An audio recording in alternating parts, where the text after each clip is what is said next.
Ma'am, given your current condition, you'll need someone to stay with you for a while. The doctor's words kept echoing in her mind. That night, she looked at her husband and said quietly, David, let's run a test.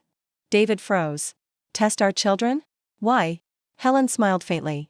Because when you have nothing left to give, that's when people show you who they really are. Her name was Helen Parker, 68 years old, and she had just returned from the hospital. That night, without telling anyone, she and her husband quietly left their home. In the car, Helen stared out the window and suddenly smiled. Do you think our eldest would let us stay? She paused. If he does, I'll reconsider my inheritance. David replied softly, he's always been the one you favored. Minutes later, they arrived at their eldest son Ryan's house. The door opened to a bright smile. Mom, Dad, why didn't you tell us you were coming? Helen held his hand, her own a little shaky. My health hasn't been great, she said. The doctor said I need someone around for a bit. She hesitated. Could I stay here for a few days? Ryan didn't answer right away. His wife spoke first. Mom, we've just been so busy lately. Work, the kids, everything's overwhelming. She forced a smile. Now might not be the best time.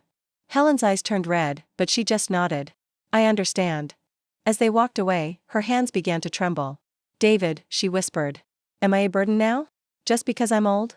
David said nothing. Next, they went to their second son, Andrew's apartment, the child she had never favored. The door opened, and Andrew froze. Mom, Dad. Before Helen could even explain, he pulled her inside. Mom, you don't look well, he said urgently. Sit down. His wife quickly brought over a cup of warm water. Helen held the cup, tears silently falling into it.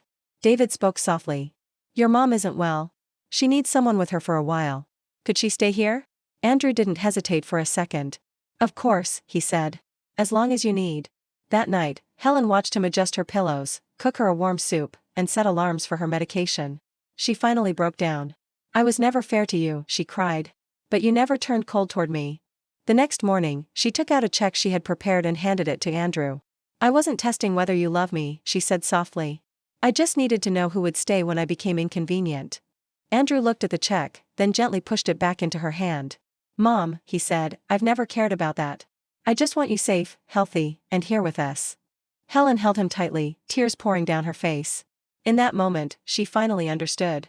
Real family isn't the ones who flock to you when you're valuable, but the ones who stay when you've lost your value, become a burden, and need to be cared for. If you agree with this, type yes in the comments. Thank you for watching.